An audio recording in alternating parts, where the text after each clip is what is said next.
Bonsoir, bienvenue sur la Libre Antenne. Comme tous les soirs, 21 h, minuit sur metatv.org. C'est la saison 2 et c'est la dernière de 2014. Voilà, donc bonsoir à tous, bonsoir à tout le monde connecté sur le chat. Mister Joe, John Titter, Mouchou, le Viking, Patriote, Vanopap, Liberty, Choc, Astron, Noël, Mister Dansanus, Titou, Rogelio, Liberty, Valugomu, Palaplest, Bob René Alios, Locostem, bon bah salut à tout le monde, voilà, bah bienvenue à tout le monde, salut à l'équipe. Ah, on m'entend?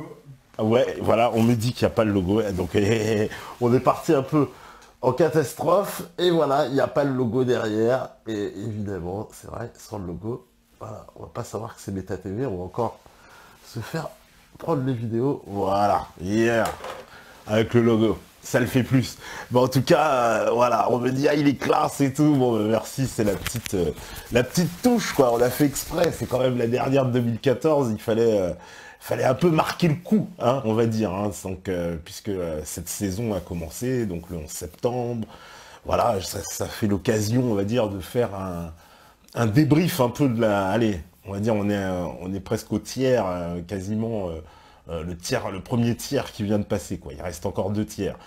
Et ben voilà, c'était quand même assez éprouvant, quoi. Hein. On va dire, voilà, c'est une saison qui démarre sur les chapeaux de roue, une saison, on va dire, sous le signe de la, j'ai presque envie de dire de la déconstruction. Alors c'est un terme un peu tabou en ce moment, la déconstruction. Voilà, la déconstruction. On a un peu contre nous-mêmes déconstruit certaines choses. Alors quand je dis contre nous-mêmes, non, c'est pas contre nous-mêmes. En fait, c'est le fait que de déconstruire certains mythes, déconstruire certaines idées, déconstruire une certaine histoire, eh bien, ça a permis d'ouvrir des débats, d'ouvrir des sujets, d'ouvrir on va dire, tous des pans entiers comment dire, c'est même pas des champs de vision qui sont devant nous, mais c'est des analyses, c'est des pensées, c'est des discussions, et tout ça, voilà, sont des choses sur lesquelles on s'interrogeait, on se posait des questions, et pourtant, personne n'osait vraiment donner les réponses. Et là, on va dire par nous-mêmes, le fait qu'on invite des personnalités qui sont, il faut bien le dire, alors pas toutes, mais certaines d'entre elles, et on va dire l'immense majorité, des gens qui ne sont pas admis dans les grands médias, qui ne sont pas admis dans les grands médias traditionnels. Donc du coup, ça donne une pensée de choses qu'on n'entend pas ailleurs. Et cette année, on a découvert, il faut bien le dire, un certain nombre de choses, c'est pas fini, mais quand même très très très très intéressant. Donc voilà, la fameuse contre-histoire du général de Gaulle qui a fait tant parler, qui c'est pas fini d'ailleurs, puisque le 9 janvier, je vous rappelle qu'il y aura un débat entre Adrien Abozy et Christian Vanesse. Hein, donc ça va encore, si j'ose dire, relancer cette affaire-là qui avait secoué certaines personnes sur Internet. Enfin, ça avait fait tout un ramdam, et je crois que ce n'est pas fini. Il y aura aussi probablement un autre débat qui se profile à l'horizon sur le matriarcat et sur la place de la femme dans l'islam. J'en dis pas plus, mais c'est à venir, et ça risque aussi de vous intéresser. Il y aura... qu'est-ce qu'il y a encore à venir comme grand événement? Il y aura évidemment notre volonté, ça comme on l'a affirmé plusieurs fois, de faire des concerts et de retransmettre donc un concert en live. Alors bon, ce sera évidemment pour 2015, mais c'est on va dire, c'est un projet qui est dans les fourneaux là, hein, en tout cas qui est en train d'avancer. Donc voilà, ça va être ça un peu les nouveautés qui vont arriver, puis évidemment toute une série d'invités, de reportages, ça c'est constant, hein. Maintenant vous êtes habitués, on a réussi à allier ce qui était le plus difficile, c'est-à-dire pouvoir fournir cette émission en quotidienne, ce qui n'était pas évident, on va dire, comme challenge, mais en plus de ça, on a pu mettre en place cette équipe de rédaction qu'on appellerait les méta-reporters qui arrivent sur le terrain à fournir en fait un travail voilà, un travail sur le terrain, d'avoir une présence sur le terrain pour aussi aller interroger les gens aussi sur le terrain, mais en plus de ça, aller couvrir des événements. Alors, évidemment, oui, il y a encore des défauts, oui, que les qualités d'image, des fois, sont pas tout à fait parfaites, c'est pour ça qu'on va devoir investir dans du matériel, ouais, parce que évidemment, hein, il faut du matériel quand même de haute qualité pour pouvoir arriver à un standard d'image qui soit acceptable. Donc ça, c'est pareil, ça va prendre le temps qu'il faudra pour faire l'investissement, mais ensuite, voilà, il y a quand même, depuis, un certain nombre de reportages qui ont été faits et qui montrent qu'on a réussi à aller au fond des choses, parce que souvent, les reportages Méta TV, pour ceux qui les connaissent et qui les ont déjà regardés, ce sont de véritables reportages en immersion dans lequel, en fait, on voit l'événement comme si on l'avait vécu. C'est un peu ça le principe. Et donc, souvent, d'ailleurs, on présente, c'est pour ça des vidéos assez longues, qui vont vous présenter comme ça tout l'ensemble de l'événement, depuis son début jusqu'à la fin, mais en y assistant avec l'œil de celui qui serait le véritable témoin oculaire, en fait, et donc vous replonge complètement dans l'événement comme si vous y étiez, avec un œil intime. C'est toujours un petit peu ça le principe, c'est que y a une espèce d'œil intime comme ça qui rentre dans l'événement pour vous le faire vivre de l'intérieur. Et ceux qui ont vu, ils le savent très bien. Voilà, alors, qu'est-ce qu'on me dit? 50% déconstruction, 50% qui a construit les pyramides, c'est Mepata TV qui dit ça. Oui, c'est vrai que les pyramides, on en a bien parlé. Ça pareil, oui, la vidéo de Jacques Grimaud a fait des scores assez fabuleux hein, de vues, hein, faut bien le dire. C'est une vidéo qui marche très très bien. Jacques Grimaud, écoutez, c'est avec plaisir qu'on le recevra encore. Voilà, comme j'ai dit, je l'avais dit dans la libre antenne, de toute façon, il est vrai qu'on attend tous avec impatience son second reportage, puisque, semble-t-il, ça va être la réponse à toutes nos questions et interrogations. Alors, qu'est-ce qu'on me dit à la régie, enlevez le chat sur l'écran, s'il vous plaît, on le voit déjà chez nous. La chaudière de Landru qui dit ça. Bah oui, mais bon, c'est le principe des libres antennes. Alors ça, c'est la chaudière. La chaudière, il est en train de péter un câble. Mais la chaudière, il ne faut pas que tu exploses, mon ami. Il faut que tu comprennes que si on met le chat, ça fait partie du concept même de la libre antenne, de l'antenne est à vous. C'est comme ça, ça a toujours été le concept de l'émission. Alors ouais, les gens qui comprennent pas, peut-être ça les rend fous, ils voient le chat sur le truc, plus le chat sur le truc. Voilà. La régie fait de la publicité mensongère, je suis déçu. Ah bon, il fait de la publicité en plus? Dans mon dos alors, parce que je le vois pas moi. Ah ouais, putain, d'accord. Ah oui, d'accord, ah démarre. Bon, de rien, il fait de la pub pour Coca-Cola. Vanest comme invité, le top. C'est Noël qui me dit ça. Bah oui, c'est très bien, Christian Vanest, tout à fait. Hein. Hein, il sera là. Il sera là. Oui, oui, il sera là. Christian Vanest, normalement. Et ça va être un beau débat avec Adrien Abosi. Bah, Adrien, vous le connaissez déjà maintenant, hein, Adrien. Et puis Adrien aussi, de toute façon, il reviendra, mais plus pour parler de choses actuelles. Hein. Quand il reviendra, on parlera d'actualité, parce que vous savez très bien qu'aussi Adrien, il développe beaucoup d'analyses sur l'actualité, sur la politique en général. Et donc, quand il est venu, on était très évidemment spécialisé sur le thème de Gaulle.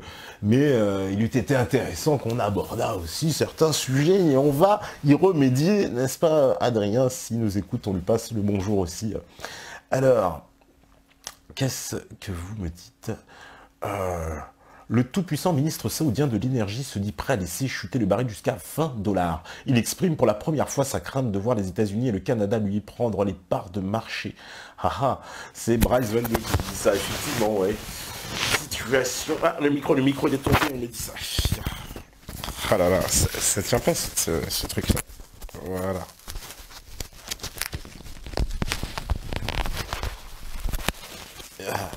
Là, il va pas bouger, à mon avis, ça va être bon. Et donc, ouais, on disait que cette affaire effectivement de marché qui est en train de s'effondrer, ça laisse rien de présager de bon, quoi, puisque finalement, bon, in fine, je veux dire, on n'est pas moins contents quand même de payer l'essence moins cher. Hein, mais quels sont les véritables tenants de cette affaire, puisque la monnaie s'effondre, le rouble, semble-t-il, perdu 20% en 2 jours, ce qui est quand même assez phénoménal. Je lis un certain nombre d'articles. Alors j'ai lu qu'il y avait un article très intéressant là-dessus de Thierry Messant, donc sur le réseau Voltaire, qui lui parle d'une victoire par la défaite de Poutine, et qui dit qu'en fin de compte, Poutine, c'est vrai, est perdant dans un premier temps sur le fait de effectivement bah voilà, se faire flinguer la monnaie, les sanctions qui pénalisent la Russie, etc. En même temps, lui, apparemment, a fait une autre stratégie. Il est parti passer des accords immédiatement avec l'Asie, avec la Chine, avec l'Inde, etc., pour contourner les sanctions européennes. Et finalement, ceux qui vont le plus souffrir à la fin, ce sont les Européens qui s'en sortiront le plus mal dans cette affaire. Donc c'est ça qu'il appelle cette victoire par la défaite, stratégie, on sait, utiliser avec la campagne de Russie de Napoléon, on fait la terre brûlée, on s'en va, utilisé aussi contre les Allemands pendant la Seconde Guerre mondiale. On connaît la fameuse phrase, alors vous allez me le rappeler, mais ce général allemand qui dit plus de lignes devant, pas d'ennemis, plus de lignes derrière, pas d'ennemis devant, et ils avaient pénétré comme ça le territoire russe de plus de 1500 km sans voir un seul soldat russe. Donc c'est vraiment c'est une politique russe, voilà, plutôt faire la terre brûlée, s'en aller, mais à la fin c'est l'ennemi qui perd. Donc c'est, comme il appelait ça, la victoire par la défaite. Je trouvais ça assez intéressant. Alors, l'invité surprise, c'est Karl Lagerfeld, oui, l'invité surprise, je sais pas, l'invité surprise. Alors, qu'est-ce que vous me dites encore? T'es pas encore un débunkage sur René Guénon? Ah, bah écoute, ce sera, moi je suis pas un spécialiste de René Guénon, hein. Je pourrais pas être le pivot d'une émission comme ça, mais si un spécialiste effectivement de René Guénon, quelqu'un qui a lu l'ensemble de son œuvre, et Dieu sait qu'elle est riche, bah ce sera avec un grand plaisir, un très très grand plaisir. Alors on me dit, il se passe quoi avec la rediff de l'émission de Vincent Renoir? Oui, alors c'est vrai que cette émission, elle n'est pas encore en ligne, comme je vous ai expliqué, parce qu'il y a des petites complications techniques qu'on doit mettre en place, parce que, on va pas se mentir, il y a certains propos sur lesquels on sera évidemment attaquable directement. Donc on a décidé qu'il y aurait deux versions, et il y aura une version en fait censurée qui apparaîtrait sur internet, comme ça, elle apparaîtrait par magie, et puis une version, on va dire, plus propre, qui serait sur le compte. Mais en attendant que les deux versions soient disponibles, et elles le seront sous peu, on vous demande de patienter encore un petit peu. Je sais que c'est une vidéo que beaucoup de gens nous réclament. Vincent Renoir, on a appris en plus qu'il a été condamné, donc je pense qu'il a pris une condamnation ferme. Je ne sais pas s'il va faire appel, ou en tout cas, il semble qu'il y a quand même une condamnation ferme qui a été prononcée à son encontre. Et donc, voilà, quoi, bah, Vincent Renoir, c'est quelqu'un, je sais, qui fait extrêmement polémique, que les gens classifient comme quelqu'un d'horrible, etc.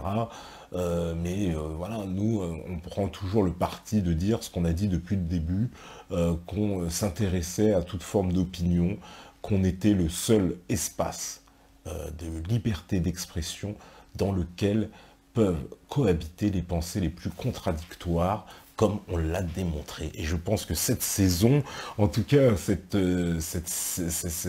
saison 2, enfin cette fin de saison 2, enfin fin de saison en tout cas 2014, parce que là on attaque 2015, bah, elle aura été vraiment sous le signe de cette expression et de cette liberté, si je puis dire.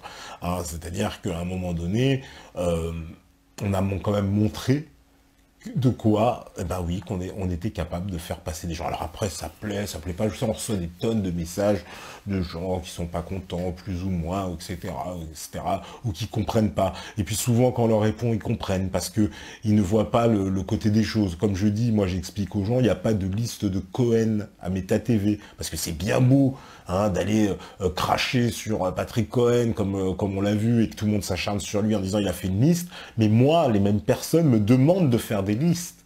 me demande de dire, bah, lui, il sera interdit d'antenne, lui, il aurait le droit de passer, lui, il n'aurait pas le droit, lui, il aurait le droit, lui, il n'aurait pas le droit. Donc c'est la même chose, sur d'autres critères, évidemment. Et nous, on part du principe qu'on est un média, on ne demandera aucune autorisation à personne pour faire passer les invités. Qu'on se le dise, que les choses soient claires, et que ça plaise ou non. Parce qu'à un moment donné, il faut prendre des décisions. Hein, et donc la décision, elle nous incombe. Et donc on n'a pas à rendre de compte sur les invités. Après, ça plaît pas, on peut en débattre sur ce qui a été dit, effectivement, d'accord, pas d'accord, machin, il y a des propos qui ont été tenus, mais il y a des propos contradictoires, et on doit se féliciter qu'il y ait enfin une pensée contradictoire dans ce pays. Et puis, moi, comme je dis toujours, vous savez, quelqu'un, au moins, si vous n'êtes pas d'accord avec lui, vous le laissez parler, déjà. Et la personne n'aura pas l'argument de dire qu'on l'a boycotté, ce qui sera absolument faux, parce que cet argument, il est juste quand il est effectivement en faire les grands médias, qui eux établissent des listes, hein, justement, à la Patrick Cohen, des listes de gens qui sont interdits, etc. Nous, on s'honore de dire non, il n'y a pas de liste, et des pensées contradictoires peuvent parfaitement cohabiter, peuvent parfaitement coexister l'une avec l'autre. Après, bon, bah, il y a des clashs, il y a des étincelles, il y a des gens pas d'accord, hein, c'est comme ça. On ne veut pas... c'est un peu nouveau. Mais je pense que la France, elle a besoin de nouveautés aussi. Hein, ça a besoin justement d'un bain de jouvence un peu pour revigorer le débat. Parce que quand j'écoute le débat politique, moi, aujourd'hui, j'ai l'impression qu'ils avaient plus de liberté en 1914, quoi, si vous voulez. Et je pense qu'ils en avaient plus. Voilà, une bombe en direct sur Al-Qaïda. Al-Qaïda en direct. Voilà. Alors, on me dit, il va falloir éclaircir ce travail du rétablisme et du récentisme en faisant un débat entre récentistes et non-récentisme, comme Pierre Dortiguet ou Nas Boutamina et Marion Sigaud et un autre historien. Alors ça, mon cher Rogelio, c'est dans le mille. Alors là, je suis 250% d'accord. En l'occurrence, tu me permets de faire la transition avec une vidéo justement de Marion Sigaud et de Claire, hein, qu'on leur passe le bonjour, qu'on connaît très bien, puisque on les a... Voilà. Et bien décidément, ce soir, la cravate ne... Voilà. Et je trouve plus le bitonnier. Bon, tant pis. Là, ça passe, là. Oui, donc tu me permets de faire la transition avec cette vidéo donc de Claire et de Marion Sigaud qu'elles ont faite récemment sur le récentisme. Je suis cité dans cette vidéo, donc au début de cette vidéo, comme étant presque un récentisme, je ne sais pas, peut-être suis-je devenu le leader de ce mouvement. En tout cas, je suis cité par une anecdote dans laquelle Marion Sigaud me rappelle l'interview qu'on avait fait ici même, et je lui avais posé cette question, mais cette question, et je vais expliquer pourquoi, l'historique quand même, puisqu'on me dit, oui, Topin m'a posé la question, est-ce qu'il existe des documents avant le XIIe siècle? Puis là, évidemment, ça rigole beaucoup, machin, etc. Bon, ça, chacun, on laisse à son interprétation. Mais, ce que j'observe, c'est déjà la première chose, ce n'est pas moi directement, déjà, ce qui, au sens où la question émanerait de ma personne, puisque je lui rappelais une autre interview que j'avais effectuée avec Pierre Dortiguet pendant le Métatour à Toulouse, dans laquelle il affirmait que effectivement il n'existait aucun document avant le XIIe siècle. Donc c'est bien pour ça que je lui ai reposé cette question-là, hein, question qui semblait, sous somme toute, les interpeller, et en tout cas les faire rire. Je me demande bien pourquoi.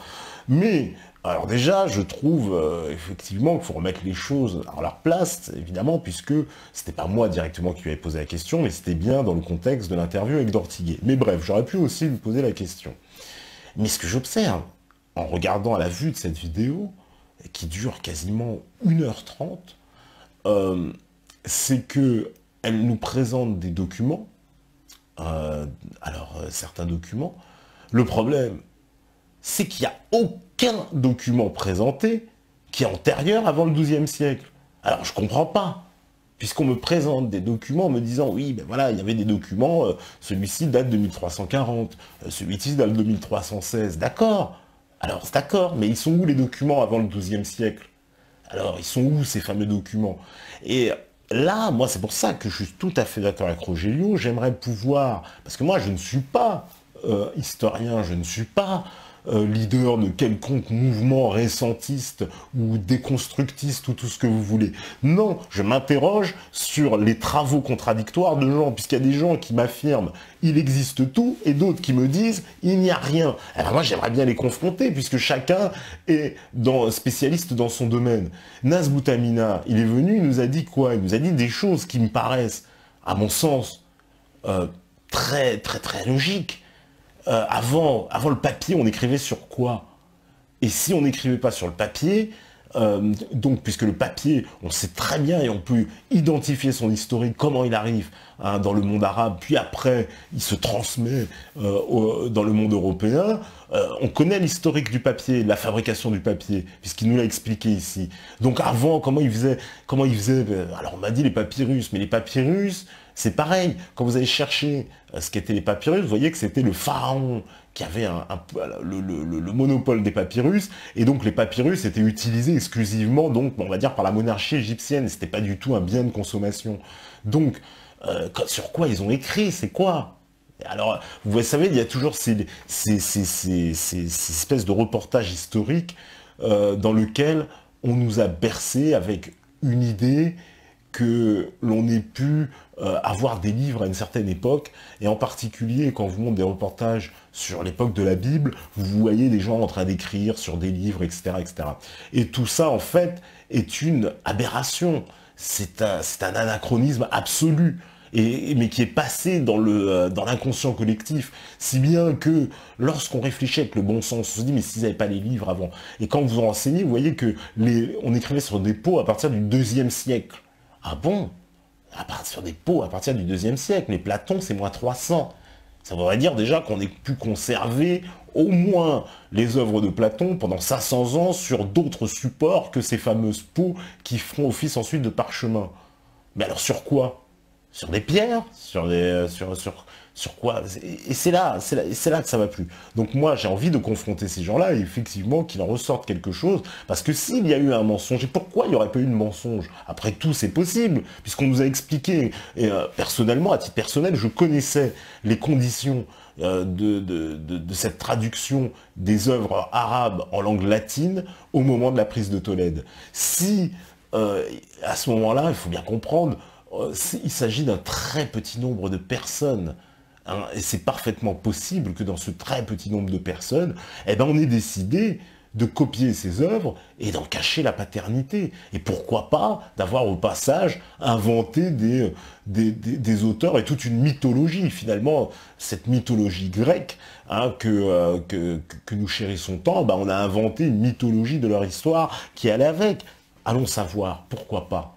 Pourquoi cela devrait-il, hein, comme j'ai vu des gens, oh non, machin, c'est du n'importe quoi, parce que beaucoup sont passés à côté, parce que sont restés bloqués sur le fait que il portait la paternité de l'islam sur certaines choses. Et les gens, c'est le côté évidemment de l'islam qui les a rebutés en disant oui, hein, il veut nous expliquer que l'islam a tout inventé, que l'islam est la mère fondatrice de toutes les sciences et de toute civilisation. C'est ce qui avait le don de vous agacer. Mais au-delà de ce côté justement d'accusation prosélyte qu'on pourrait avoir, qui je pense n'est pas justifié, moi j'aimerais bien qu'on s'en tienne aux faits et aux arguments, et j'aimerais bien confronter ces arguments qui ne me paraissent pas erronés sur le fait qu'il y put exister effectivement une forme de falsification de l'histoire, parce que les preuves n'existent pas. Hein, voilà, c'est ça. Ou alors, si elles existent, qu'on nous les montre, et moi je veux les voir. Ouais, voilà, si on les existe, ben, magnifique. Et dans ce cas, on renverra ceux qui nous diront qu'il n'y a pas de preuves au calendrier grec, en leur disant retournez-vous d'où vous venez. Voilà, mais pour le moment, l'histoire est en train de jouer contre eux, parce que voilà, dans cette vidéo, je suis désolé, moi c'est la première fois, je suis absolument pas d'accord avec Marion Sigaud dans cette vidéo, mais parce que elle cherche à démontrer qu'il y a eu des documents après, bah oui, après, mais la question de départ étant, est-ce qu'il existe des documents avant le XIIe siècle? Pourquoi nous présenter un document de 1340? Ça n'a pas de sens. Voilà, pour nous dire, oui, il y avait des documents. Bah oui, mais avant le XIIe siècle, bon Dieu, qu'on nous explique. Sur quoi sont les œuvres de Platon, les 1300 pages de Platon? Elles étaient sur quoi? Et c'est ces questions de bon sens simple, peut-être, que je pense que Nasboutamina remet et pose, et il serait bien qu'on lui apporte une réponse. Et lui, il est tout disposé à débattre, on lui en avait parlé d'ailleurs. Donc s'il y avait j'ai envie de dire quelqu'un qui puisse l'affronter sur ce sujet pour nous prouver tout l'inverse, et qu'évidemment, il nous apporte la preuve irréfutable, évidemment, que ces Grecs ont existé, que Nasboutamina fabule, etc. Et ce sera, voilà, ça pourrait être réglé. Voilà. Oui, oui, bon, Marion Sigouin choisit de rester avec Soral, oui, en même temps, elle n'est pas venir à Beta TV. Non, je sais pas si ça, c'est leurs histoires, hein, moi, ça me regarde pas. Maintenant, je dis ce que je pense sur la vidéo, mais ça tombe bien, parce que Claire, elle est invitée au mois de février, il me semble. On l'avait déjà programmé, hein, donc vous n'avez pas encore pensé, parce qu'à chaque fois, les gens pensent qu'on ferait la programmation en fonction des événements, alors que il y a une synchronicité, j'ai envie de dire, entre les calendriers et les événements qui est indépendante de notre volonté. Hein. Faut bien le répéter, hein, parce qu'il y en a encore, par exemple, même sur l'affaire Marc-Georges qui est venue ici, c'était prévu depuis longtemps. Hein, c'était pas le fait du calendrier. Or, il se trouve que, évidemment, le calendrier a été dans le sens des événements, et beaucoup de gens ont cru qu'il s'agissait d'une vengeance de notre part, etc. Alors que tout ça a été calé depuis des mois. Il faut savoir qu'on a des visions de planning des fois sur 3 mois, là, hein, par exemple. Hein. Donc, faut quand même pas déconner, nous dire que l'émission était prévue, mais il arrive, et ça, c'est vous le constatez, et nous, on ne peut que le constater, que le calendrier vient souvent se heurter aux événements, et sans qu'on ait voulu provoquer quoi que ce soit. C'est le sens des choses, hein. Peut-être voilà, la fameuse alchimie, on parle des alchimistes. Voilà. On me dit le Parthénon est plein d'effets, de perspectives géniaux. C'est Tom T qui nous dit ça. Oui, ah bah, n'empêche, oui, effectivement, ça ne veut pas dire qu'il n'avait pas de science, etc. Mais est-ce que pour autant, c'est eux qui ont tout écrit, ça, ce qu'on nous dit? Hein, moi, quand je vois les trucs à chaque fois, même les reportages qui sont faits, où on nous explique, oui, Platon pensait ci, disait ça, là, là, li, là, là, là. Oui, d'accord, mais qu'est-ce qu'on en sait, ce qu'il pensait dans sa tête, hein, j'ai envie de dire. Mais bon, ça va un petit peu loin. Alors, qu'est-ce qu'on me disait? Qu'est-ce qu'il me disait? Ouais, monologue sans substance, je sais pas, joli, en parlant de Nasboutamina, certainement, je sais pas c'est pourquoi tu me dis ça, c'est carême. On écrivait sur des plaques d'argile, des rouleaux de métal, peaux de bête, écorce d'arbre. En bref, il existe de nombreux supports pour écrire ou dessiner. Inquisiteur qui dit ça. Bah oui, mais c'est justement, bien sûr. Alors les peaux de bête, visiblement, c'est à partir du deuxième siècle. Hein. C'est ce que on nous dit dans l'histoire officielle. On allait regarder, on nous dit le deuxième siècle pour les peaux de bête. Évidemment, il y avait les plaques de cuivre et des plaques d'argile. Mais dans ce cas, il y a une logique aussi. Si les œuvres, ces fameuses œuvres, sont arrivées des Grecs jusqu'aux Arabes. Après, on fait les dates. Les Grecs, c'est quasiment moins 300, moins 400 avant Jésus-Christ. Les Arabes, c'est à partir du 8e, du 9e siècle. Donc, il y a plus de 1000 ans qui séparent les deux. Donc, si les uns se sont inspirés comment dire, des autres, on a dû quand même conserver des textes. D'ailleurs, on devrait trouver toutes les traces de tout ça. Or, elles sont où? Parce que c'est ça, elles sont où les traces? Elles sont où? Ben voilà, moi je me pose la question, elles sont où? Alors, qu'est-ce que vous me dites? Non, Alex, il me dit, non, tu te poses les bonnes questions, mais les historiens défendent bec les ongles leur théorie, parce que cela voudrait dire qu'ils ont travaillé toute leur vie pour entretenir le mensonge, et ça, à mon avis, ça doit être dur de l'avouer. Eh ben, voilà, entièrement d'accord avec toi, mon cher Alex. C'est que, aller balayer tout ce qui, évidemment, ce qui nous a forgé, ce en quoi on a cru, évidemment, c'est difficile. Mais à un moment donné, il y a des questions qui se posent. S'il y a une falsification de l'histoire, bah voilà, oui, alors on me dit, voilà, ils écrivaient sur des tablettes d'argile, les scripts, d'où on a retrouvé les tablettes sumériennes. Ah, non mais certes, on a retrouvé les tablettes sumériennes, mais quoi, il y avait les œuvres de Platon, il y avait les traités de mathématiques d'Euclide, il y avait toutes les œuvres d'Homère, c'est quoi ce qu'on a retrouvé sur ces tablettes sumériennes? Alors il y a quoi? Il y a Zacharias Sitchin qui a travaillé dessus, Zacharias Sitchin pareil, il est remis en cause, ses travaux, et lui, qu'est-ce qu'il a trouvé? Il a trouvé la fameuse épopée de Gilgamesh, qui, pour certains, serait l'inspiration qu'aurait donné la Bible, hein, puisqu'on fait une analogie entre ce qui se passe dans le livre et les événements de la Bible, on y parle du déluge, du jardin d'Éden, de machin, etc. Mais ils sont où les documents de Platon, de Thalès, de Pythagore, tous les traités de mathématiques, de mécanique, de ce sur quoi les Arabes se sont basés pour pouvoir faire ce que nous, on a dit qu'ils avaient repris les travaux des Grecs. Donc c'est ça, à un moment donné. Donc moi c'est la question que je me pose. Ah ouais, ils ont repris les travaux des Grecs, d'accord, mais où, quand, comment, hein? On me dit avant les Arabes, c'est les Perses, pas juste la religion qui diffère. Ben oui, mais peut-être. Alors, c'est ça qui est extraordinaire. Avant les Arabes, c'est les Perses. D'accord. Mais puisqu'on nous dit que les Arabes n'ont rien inventé, puisqu'ils ont tout volé aux Grecs, donc peu importe que même ce soit les Perses, puisqu'ils ont volé tout aux Grecs. Et donc, où sont ces traités grecs? Où est-ce qu'ils sont pour que les Arabes aient pu les voler à leur tour et s'en inspirer? Où sont-ils? Où sont-ils? Sur quoi? Ouais, c'est quand même pas une question simple. Alors, qu'est-ce que vous me dites? Possible de faire une émission spéciale Russie avant la chute du rouble.